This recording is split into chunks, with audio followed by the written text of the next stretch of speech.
오늘 우리에게 주시는 하나님 말씀은 고린도후서 1장 12절부터 2장 4절까지입니다. 같이 읽겠습니다.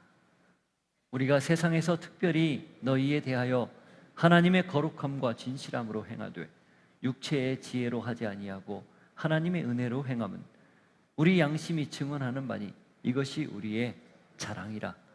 오직 너희가 읽고 아는 것 외에 우리가 다른 것을 쓰지 아니하노니 너희가 완전히 알기를 내가 바라는 것은 너희가 우리를 부분적으로 알았으나 우리 주 예수의 날에는 너희가 우리의 자랑이 되고 우리가 너희의 자랑이 되는 그것이라. 내가 이 확신을 가지고 너희로 두 번 은혜를 얻게 하기 위하여 먼저 너희에게 이르렀다가 너희를 지냐 마게도냐로 갔다가 다시 마게도냐에서 너희에게 가서 너희의 도움으로 유대로 가기를 계획하였으니 이렇게 계획할 때에 어찌 경솔히 하였으리요? 혹 계획하기를 육체를 따라 계획하여 예 하면서 아니라 하는 일이 내게 있겠느냐? 하나님은 미쁘시니라. 우리가 너희에게 한 말은 예하고 아니라 함이 없노라. 우리 곧 나와 실로아노와 디모데로 말미암아 너희 가운데 전파된 하나님의 아들 예수 그리스도는 예하고 아니라 함이 되지 아니하셨으니 그에게는 예만 되었느니라. 하나님의 약속은 얼마든지 그리스도 안에서 예가 되니 그런즉 그로 말미암아 우리가 아멘하여 하나님께 영광을 돌리게 되느니라. 우리를 너희와 함께 그리스도 안에서 굳건하게 하시고 우리에게 기름을 부으신 이는 하나님이시니 그가 또한 우리에게 인치시고 보증으로 우리 마음에 성령을 주셨느니라. 내가 내 목숨을 걸고 하나님을 불러 증언하시게 하노니 내가 다시 고린도에 가지 아니한 것은 너희를 아끼려 함이라. 우리가 너희 믿음을 주관하려는 것이 아니요 오직 너희 기쁨을 돕는 자가 되려 함이니 이는 너희가 믿음에 섰음이라. 내가 다시는 너희에게 근심 중에 나아가지 아니하기로 스스로 결심하였노니 내가 너희를 근심하게 한다면 내가 근심하게 한 자밖에 나를 기쁘게 할 자가 누구냐? 내가 이같이 쓴 것은 내가 갈 때에 마땅히 나를 기쁘게 할 자로부터 도리어 근심을 얻을까 염려함이요 또 너희 모두에 대한 나의 기쁨이 너희 모두의 기쁨인 줄 확신함이로다. 내가 마음에 큰 눌림과 걱정이 있어 많은 눈물로 너희에게 썼노니 이는 너희로 근심하게 하려 한 것이 아니요 오직 내가 너희를 향하여 넘치는 사랑이 있음을 너희로 알게 하려 함이라. 하나님, 바울이 고심 끝에 고린도후서를 쓰면서 그의 속내를 진솔하게 드러냅니다. 그 안에 사랑이 배어 있고 하나님의 은혜를 먼저 경험한 그 마음이 다 배어 있기에 이 말씀이 고린도 교회에 진정한 치유와 회복을 가져온 줄 믿습니다. 우리도 그 마음으로 이 말씀을 대하고 바울의 진심을 같이 경험하며 우리 안에도 이런 진심을 담아 사랑하기를 결정하는 귀한 시간이 되게 하옵소서. 예수 이름으로 기도하옵나이다. 아멘. 바울이 편지를 쓸 때 그 마음에 깔려있는, 저변에 깔려있는 생각이 무엇인지 기억나시죠? 우리가 고린도전서 마지막 16장 전부 사랑으로 행하라 라는 말씀 제목으로 나눴던 내용 기억하시죠? 편지를 쓴 그 동기 배경이 사랑이었습니다. 사랑이기 때문에 고린도 교회 소식을 듣고 그는 그 문제 해결을 위해 몸소 나섰고 여러 가지 고심 끝에 직접 방문하기도 하고 이렇게 편지를 4번에 걸쳐 쓰기도 하는 것이죠. 고린도후서에서 그 3번째 방문을 준비하기 위해서 이 편지를 쓸 때 그 고린도 교회 안에 있는 바울에 대한 오해, 이것들을 하나하나 다 미리 해결되기를 원하는 마음, 그리고 그 마음 속에 깔려있는 사랑, 그것들을 고린도 성도들이 알기를 원하는 마음, 이것이 이 편지 안에 곳곳에 담겨 있는 거죠. 아마 방문 계획을 바꾼 것과 그리고 갑작스러운 방문, 지난주 설명 들었었잖아요. 그것 때문에 교회 안에 있었던 여러 가지 바울에 대한 오해나 혹은 불신, 급기야는 사도권에 대한 부정 혹은 시비, 이런 문제들 때문에 그가 그 문제를 해결하기 위해서 사랑으로 품는 내용, 이것이 어쩌면 고린도후서 이렇게 봐도 무방하다는 겁니다. 바울은 오늘 본문에서 고린도 교회 방문 계획을 변경한 이유, 그걸 설명합니다. 솔직하고 순전하며 동시에 하나님이 허락한 양심의 거리낌이 없이 있는 그대로를 말합니다. 그리고 거기에는 결코 다른 의도나 불순한 생각이 없었다는 것을 명확히 합니다. 오해를 불식하고 사도권을 잘 옹호해서 바울이 지금까지 전했던 복음, 특히 고린도 교회 안에서 2차 전도여행 때 전도해서 교회를 세우면서 그 사람들을 하나님 안으로 이끌고 그리스도 예수의 제자로 그렇게 세웠을 때 전했던 그 복음의 효력, 그것이 지속되기를 원하는 그런 마음. 그래서 교회가 다시 모든 분란을 넘어서서 온전해지기를, 온전히 세워지기를 원하는 그런 마음, 이것을 오늘 본문이 담고 있습니다. 1장부터 7장까지가 전체적으로 바울의 자기 변호 내용이거든요. 물론 뒤에 가면 10장, 11장에 10장, 11, 12장에 또 비슷한 내용이 나옵니다. 앞부분은 사도는 이런 것이다. 1장에서 7장까지는 사도란 이런 직책이다. 그래서 사도는 결국 화해의 직책이다. 지금 고린도 교회의 가장 중요한 문제 중에 하나가 분란이었잖아요. 그것을 화해의 직분, 그게 사도의 역할이고 내가 지금 그걸 할 거고 당신들 역시 그 역할을 해야 된다.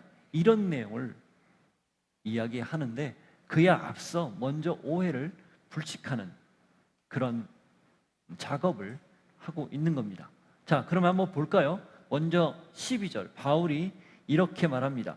우리가 세상에서 특별히 너희에 대하여 하나님의 거룩함과 진실함으로 행하되 육체의 지혜로 하지 아니하고 하나님의 은혜로 행함은 우리 양심이 증언하는 바니 이것이 우리의 자랑이라.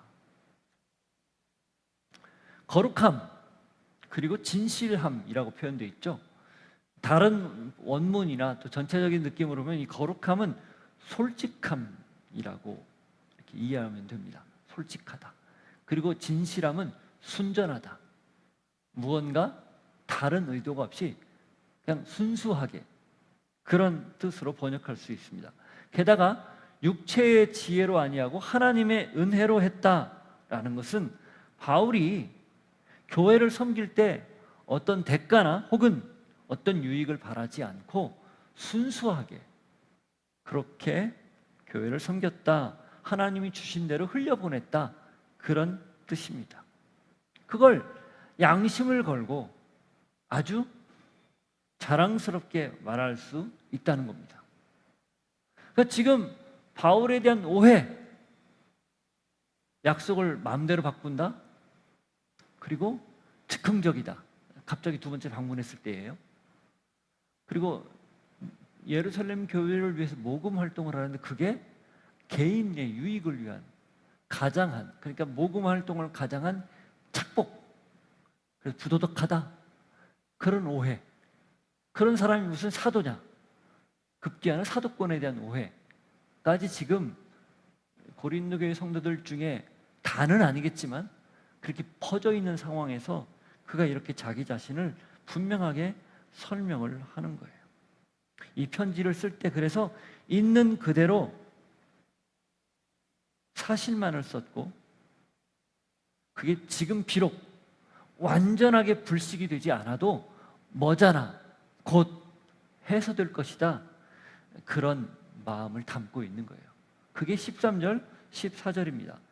오직 너희가 읽고 아는 것 외에 우리가 다른 것을 쓰지 아니하노니 너희가 완전히 알기를 내가 바라는 것은 너희가 우리를 부분적으로 알았으나 우리 주 예수의 날에는 너희가 우리의 자랑이 되고 우리가 너희의 자랑이 되는 그것이라.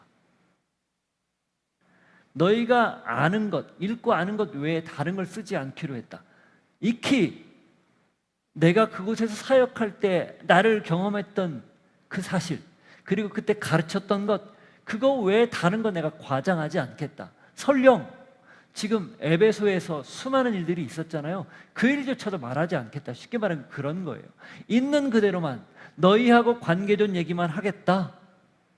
그리고 아직 온전히 알지 못하지만 앞으로 완전히 알기를 바란다. 나에 대해서 제대로 알기를 바란다. 이 마음이, 내 마음이 진심이었다는 사실을 너희들이 알기를 원한다. 그런 뜻이죠. 그래서 급기야는 나중에 어떻게 원하는 거예요? 서로가 서로의 자랑이 되는 그런 관계가 되기를 원한다. 자부심을 갖는. 바울을 생각하면 고린도 성도들이 너무 자랑스러운 거고요. 바울이 고린도 성도를 생각할 때 너무 뿌듯한 거죠. 그런 관계가 되기를 바란다.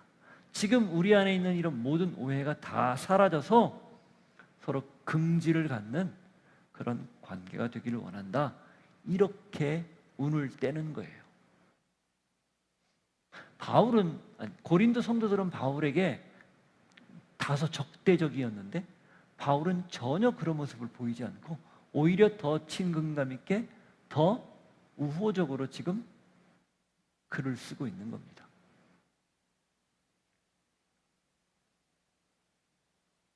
이게 거룩하고 진실하게 대하는 이 모습, 이게 어쩌면 우리가 평소 사람을 대하는 태도여야 합니다.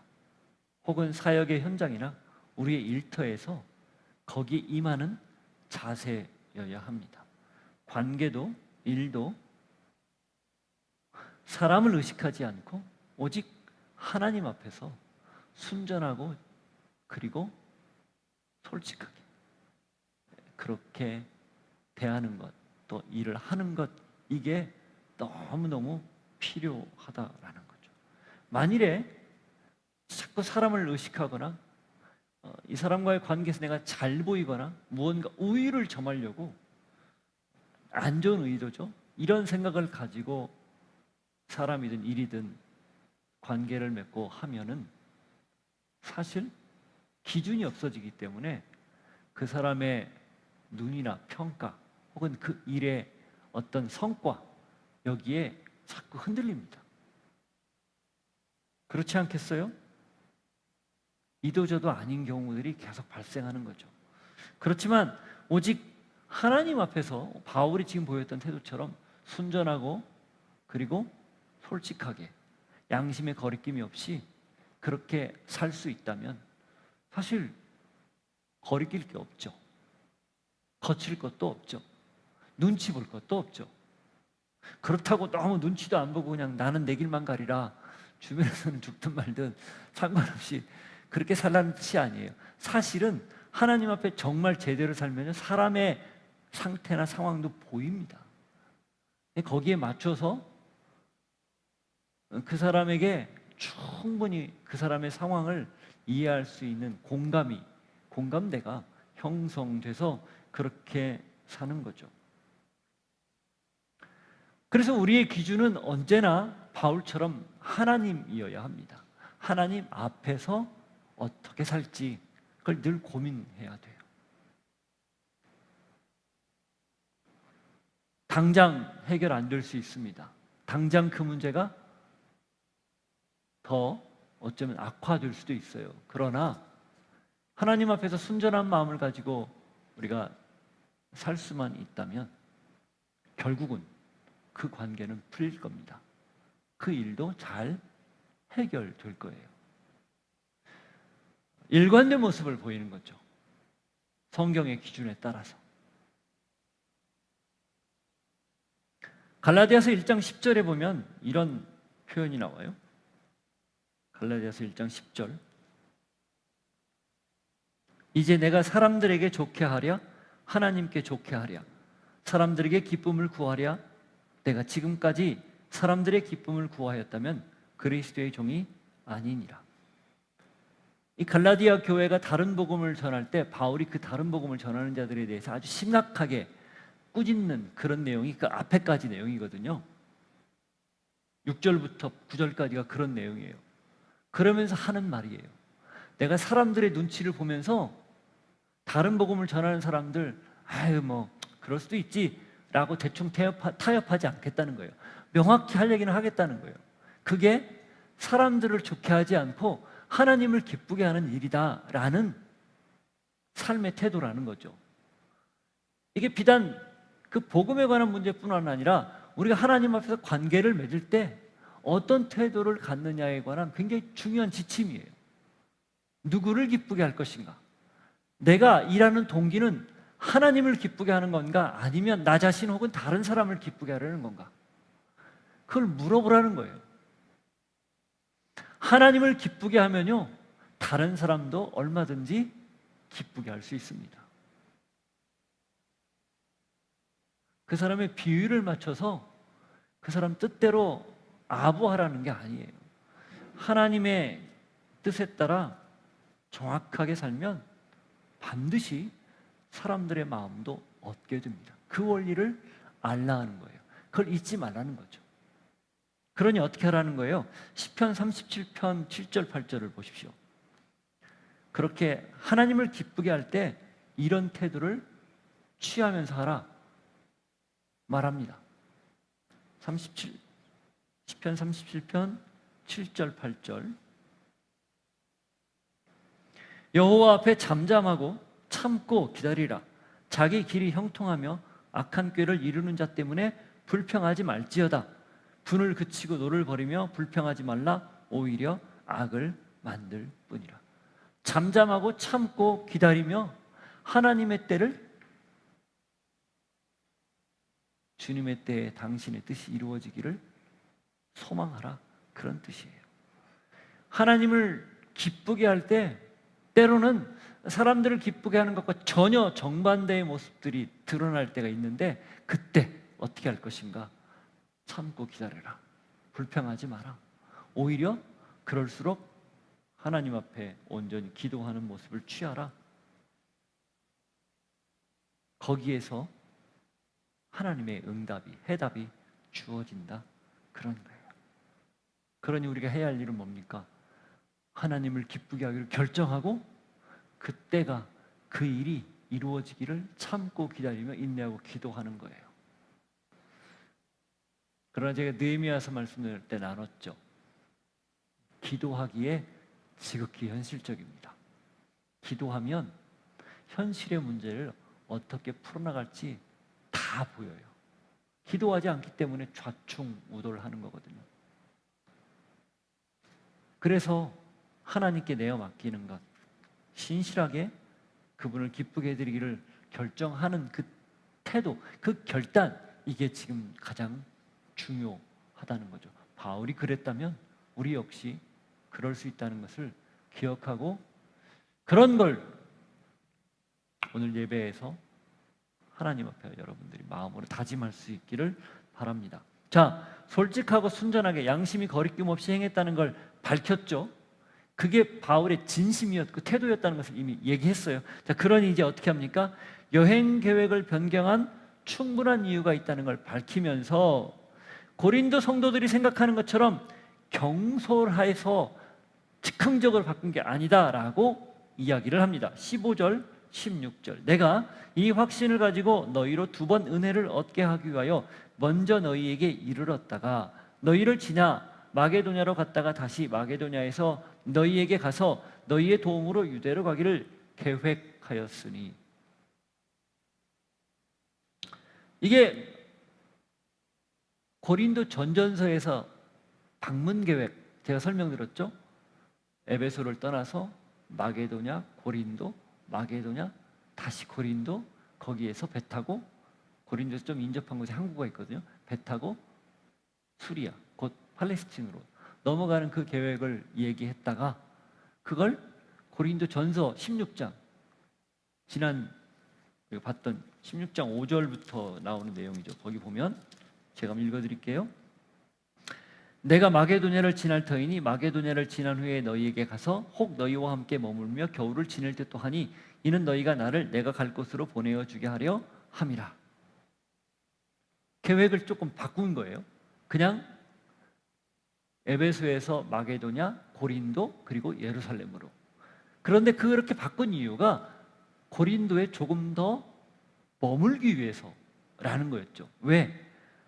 고린도 교회의 산적한 문제를 전해 듣고 그 문제를 조금 장기 체류하면서 해결하려는 마음, 그것 때문에 바꾼 거였거든요. 고린도전서에서 표현했듯이. 그 편지를 받아들고 고린도 교회가 더 사도권에 대해서 지금 시비를 건 거거든요. 너무 즉흥적이고 너무 자기 맘대로다, 독선적이다, 독단적이다. 자, 거기에 대한 이야기를 지금 하는 거예요. 이 16절은 그 전전서에 했던 얘기, 그걸 뜻하는 거예요.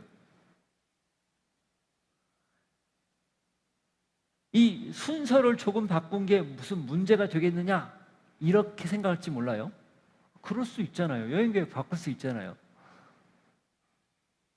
근데 지난 시간에도 말씀드렸고 아까 서두에도 말씀드렸지만 바울의 지금 도덕성에 문제가 생겼잖아요. 사람들이 지금 그렇게 이야기하고 인식하고 있잖아요. 그러니 이렇게 바꾸는 걸 볼 때 거봐, 이런 생각들을 하고 있거든요. 그래서 지금 거기에 대한 오해를 없애기 위해서 이렇게 굳이 쓰는 거예요.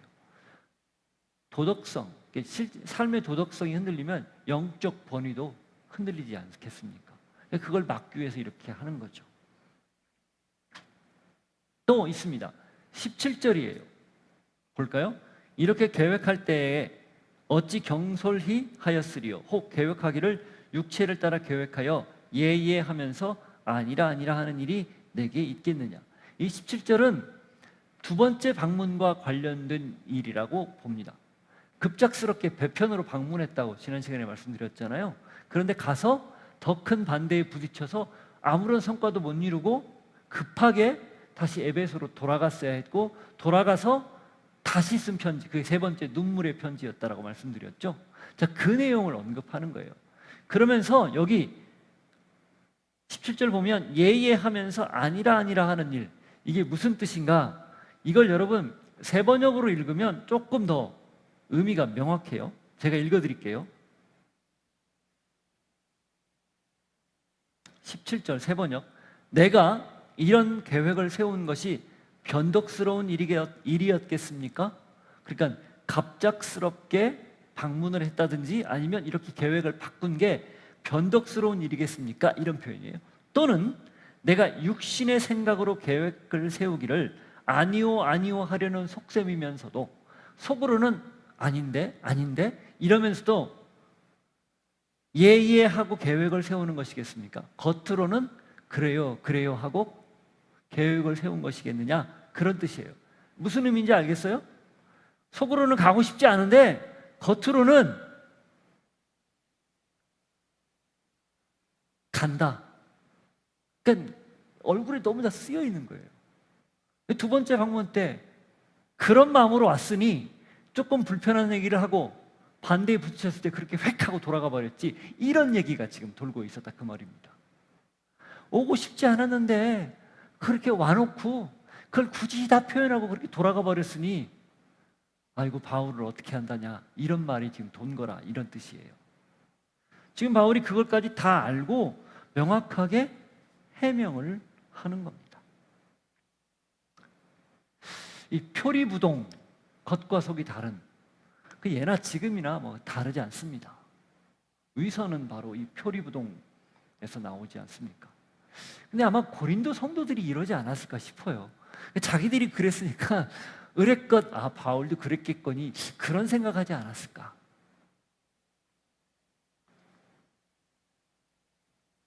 그런데 여러분, 바울의 삶 어디에 그가 겉과 속이 다른 모습을 보인 적이 있습니까?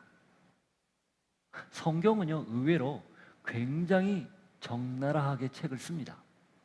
구약의 내용들 보세요. 아무리 위대한 위인이라고 추앙받는 사람도 그 허점 다 드러내잖아요. 아브라함, 이삭, 자기 아내를 누이라고 했던 허물 중에 허물이거든요. 다윗도 허물이 컸죠. 그리고 수많은 인물들이 다 허물들이 있는데 그것을 솔직하게 써요. 성령의 감동에 따라 썼다는 증거예요. 보통 위인전기를 쓰면 그 사람의 약점은 감춥니다. 그리고 좋은 점만 부각시켜요. 근데 전혀 그렇지 않은 게 성경이거든요. 만일에 바울이 약점이 없는 게 아니에요. 그도 성격이 괄괄하고 급했고 마가 요한 때문에 바나바와 싸운 일도 있었어요. 이 두 번째 전도여행 출발할 때 그랬죠. 그런데 성경에 그거 외에 도드라진 바울의 어떤 그 성격적인 약점이 드러나질 않아요. 그런 열정을 가졌던, 그렇게 과격했던 사람이 예수 믿고 완전히 바뀌어서 전혀 다른 사람이 되었었거든요. 그러니 바울이 언제 이 교회 가면 이렇게 행동하고 저 교회 가면 저렇게 행동하고 이 사람 앞에서는 이렇게 그 사람 앞에서는 그렇게, 그런 적 없다는 거예요.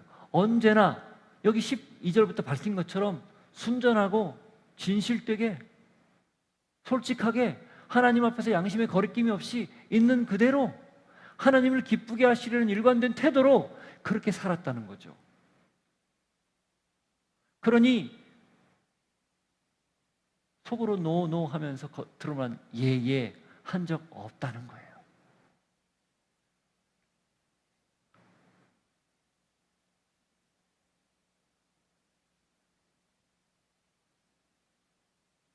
마가 요한조차도 골로새서나 디모데후서 4장을 보면 화해한 흔적이 보여요. 골로새서 4장에서는요, 마가가 나와 함께 갇혀 있다, 이런 표현을 써요. 옥바라지한 것으로 보입니다. 그리고 디모데후서에서는 누가가 현재 같이 있는데 올 때 마가 좀 데려와다오, 이렇게 얘기해요. 그 마가가 마가복음 저자 요한 마가입니다. 바나바의 조카, 베드로의 수제자라고 보는, 바로 그게 마가예요. 그러니까 마가 때문에 그런 분란을 일으켰지만 다시 화해한 거죠. 이게 바울이에요. 그런데 어떻게 겉과 속이 다른 모습 그가 지녔겠습니까? 사소한 일로 변덕을 부리거나 혹은 부도덕한 일을 결코 하지 않았다라는 거죠. 여러분, 그래서 관계든 일이든 사역이든 양심에 따라 솔직하고 순전하게 겉과 속이 다르지 않게 사는 것 굉장히 중요합니다. 바리새인들이 욕을 먹었던 이유는 이게 문제가 생겨서거든요. 그게 하나님의 사람다운 모습이에요. 일관된 것, 항상 같은 모습으로 사는 것. 하나님이 신실하듯 우리 역시 그렇게 신실해야 된다는 거죠. 그렇게 살면서 오해를 사지 않도록 늘 한결같은 마음으로 그렇게 사는 것, 그렇게 살다가 혹은 어려움을 겪더라도 절대 포기하지 않고, 선을 행하다가 낙심하는 일이 생겨도 포기하지 않도록 그렇게 성령의 도우심을 구하는 것, 그게 저희들의 모습입니다. 그러면서 이유를 설명을 해요. 왜 그러면 우리가 그렇게 신실하게 살아야 되는가? 18절입니다. 하나님이 신실하기 때문입니다. 하나님은 미쁘시니라. 우리가 너희에게 한 말은 예하고 아니라함이 없노라. 미쁘시다, 믿었다, 다른 말로 신실하다. 하나님은 믿을 만한 분이다, 그런 분입니다. 하나님은 언제나 믿어온 분이다.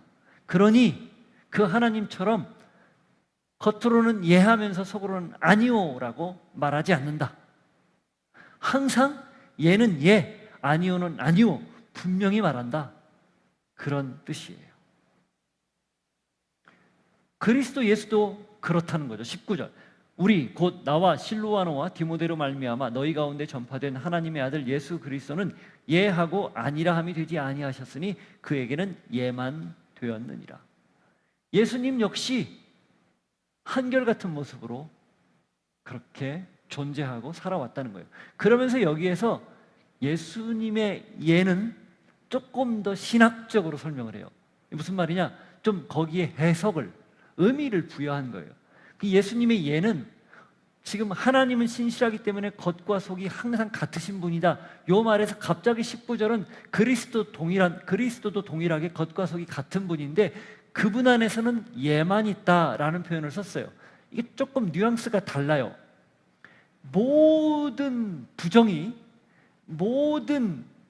그러니까 용납할 수 없고 받아들일 수 없는 모든 것이 예수를 통과하는 순간 다 용납할 수 있고 받아들일 수 있는 그런 관계로 바뀐다, 그런 뜻이에요.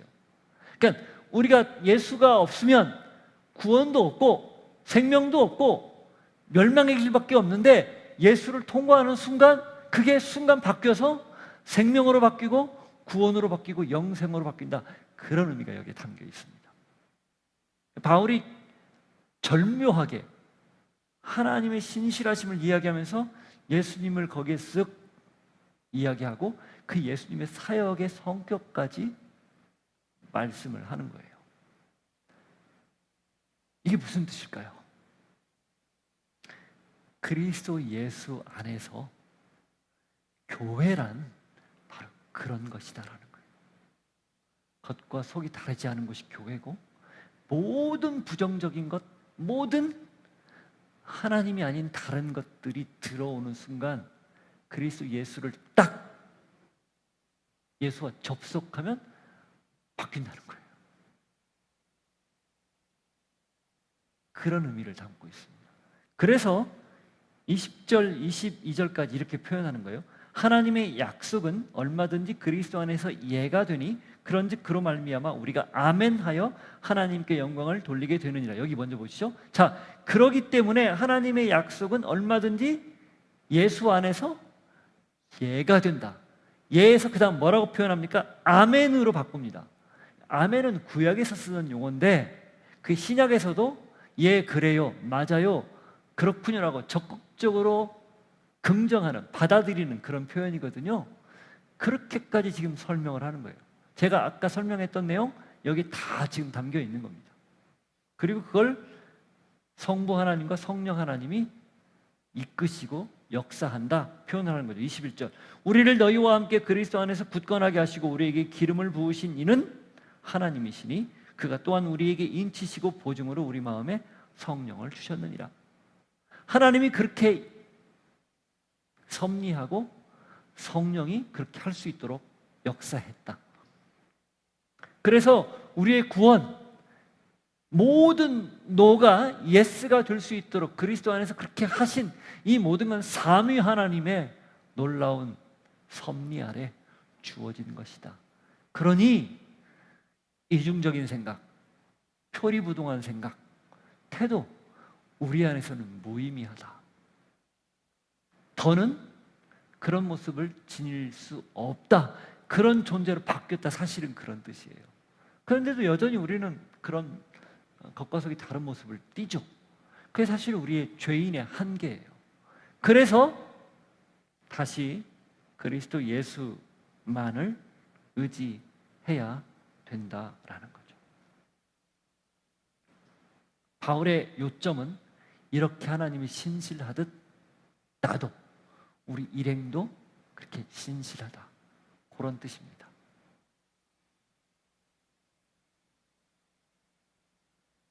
자, 신실성까지 얘기했어요. 진심이었다는 사실도 얘기했고 하나님의 신실하심처럼 자신들도 변하지 않고 늘 한결같다는 얘기했어요. 이제 무슨 얘기해야 할까요? 방문 계획을 바꾼 이야기, 갑작스럽게 방문한 이야기, 거기에 대한 해명을 합니다. 그게 먼저 23절, 24절이에요.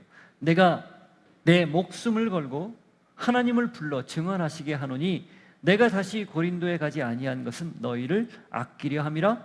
우리가 너희 믿음을 주관하려는 것이 아니요 오직 너희 기쁨을 돕는 자가 되려 함이니 이는 너희가 믿음에 섰음이라. 그러면서 하나님을 소환합니다. 목숨을 걸고 증인으로, 하나님 앞에서 내가 지금 당당하게 하나님의 이름을 걸고 하나님이 나의 증인이니 그 증인이 이야기할 거야. 이런 법정에 서 있는 것 같은 그런 이미지를 소환하면서 이야기해요. 이게 무슨 뜻이에요? 이 말 맞다는 거죠. 이게 만일에 거짓이면 나는 죽어도 마땅해 라는 그런 각오, 이 표현이에요. 굉장히 극단적인 표현입니다. 쉽게 안 쓰는 표현이에요. 그만큼 중요하다는 거고 절박하다는 거예요. 이 오해를 풀어야 되니까. 그러면서 그 이유를 뭐라고 얘기해요? 첫 번째, 아껴서 안 갔다는 거죠. 이 다른 말로 뭡니까? 사랑하기 때문에. 그들을 진심으로 아껴서 그렇게 계획을 변경했다. 그래서 오래 머물면서 그 문제를 해결하려고, 그런 뜻이에요. 자, 그 다음 무슨 의미가 있습니까? 거기 우리가 너희 믿음을 주관하려는 것이 아니라, 우리가 가서 너희 믿음을 막 좌지우지 흔들려는 것이 아니라, 너희가 이미 믿음에 서 있으니 그것이 더 잘하고 성숙되기를 원하는 마음, 그런 이유 때문이다. 그런 의미가 이 안에 담겨 있어요. 바울의 진심이죠.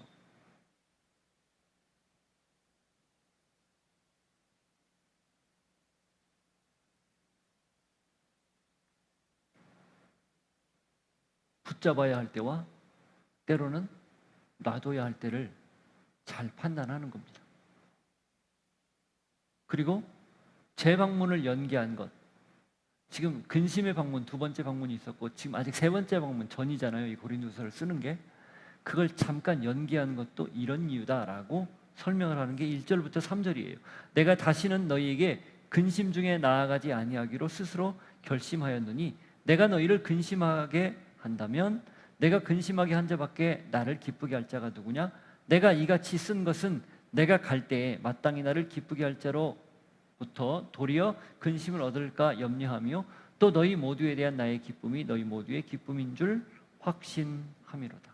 무슨 말이냐면, 내가 갔을 때 너희가 지난번처럼 혹시 근심할까 봐, 나도 그 문제 때문에 근심을 가지고 돌아갔고 너희도 그 문제 때문에 걱정을 할까 봐 내가 방문을 잠깐 연기했다. 그리고 대신 이 편지를 쓴다.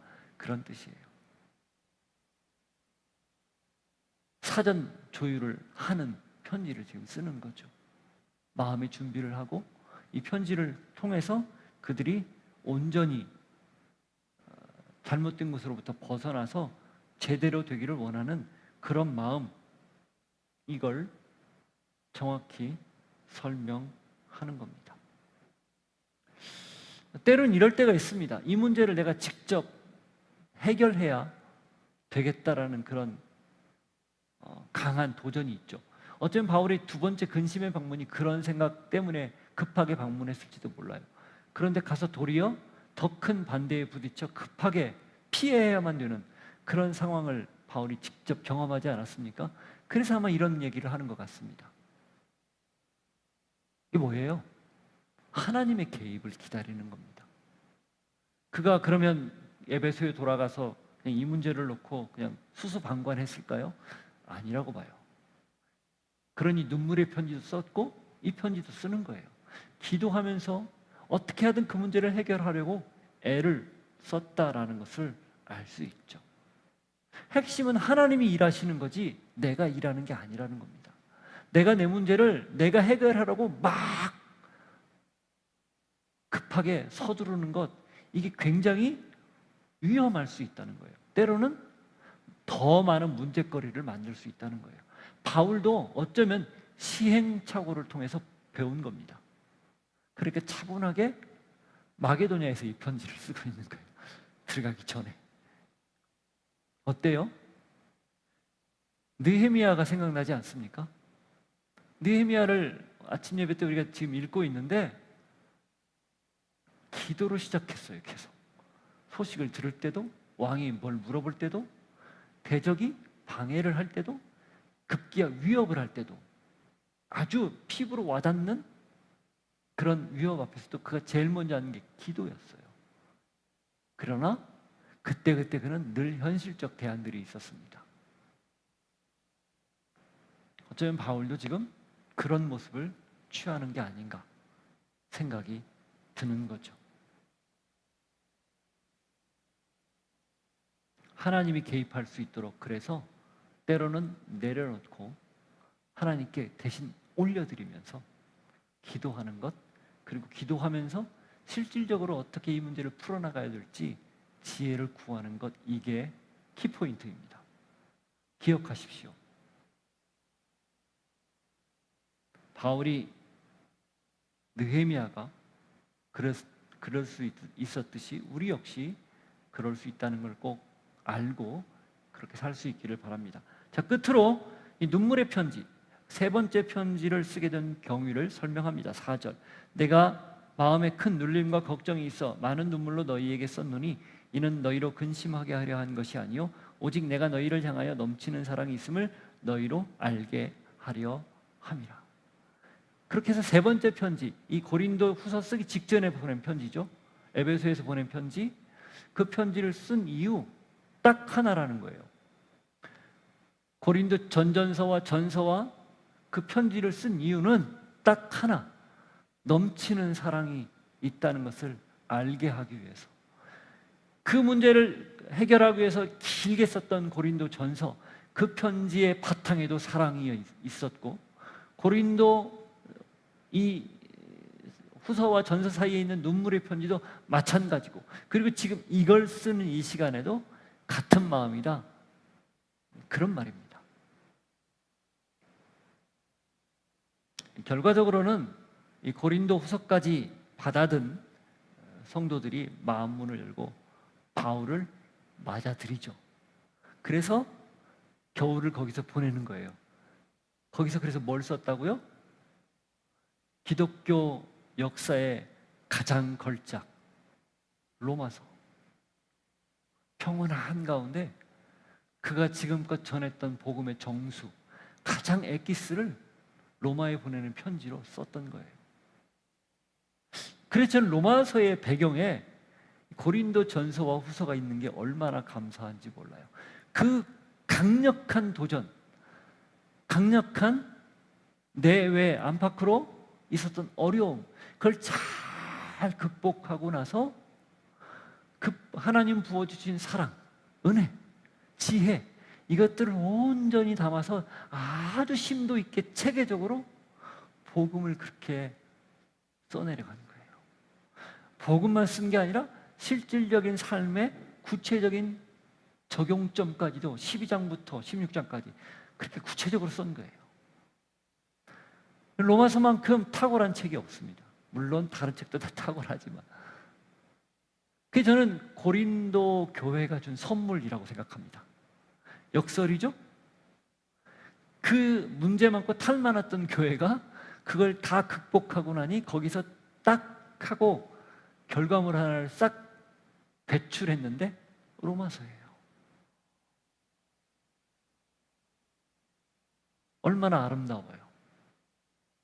그런데 그렇게 배출할 수 있었던 힘, 배경, 그게 뭐라고요? 넘치는 사랑. 사랑입니다. 바울의 사랑. 누구를 향한 사랑? 고린도 성도를 향한 사랑. 그가 이 편지를 4번에 걸쳐 쓴 단 하나의 이유이기도 해요. 많이 사랑했기 때문에 애쓴 거죠. 수고한 거예요.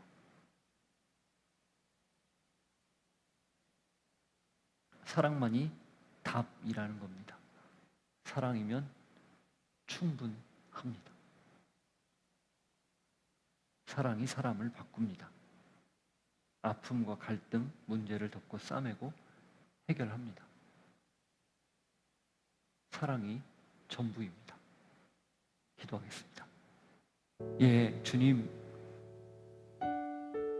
변함없이 한결같은 마음으로 우리를 사랑해 주시는 사랑 기억하고 우리도 그 마음으로 사랑하며 살게 하옵소서.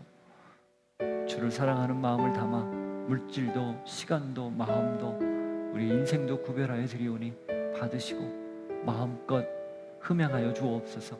최선을 다해 드린 손길에 하나님 더 넉넉한 채워주시는 은혜를 경험할 수 있도록 함께해 주시고 더 많은 사람들을 사랑으로 수고하며 섬기는데 부족함이 없도록 역사하여 주옵소서. 지금은 우리 구주 예수 그리스도의 은혜와 하나님 아버지의 사랑과 성령님의 교통하심이 넘치는 사랑이 우리 안에 부어졌기에 그 넘치는 사랑을 흘려보내며 사랑하며 살겠습니다. 결단하고 고백하는 주의 백성들 머리 위에, 삶의 자리 위에 이제로부터 영원토록 함께 하시기를 간절히 축원하옵나이다. 아멘.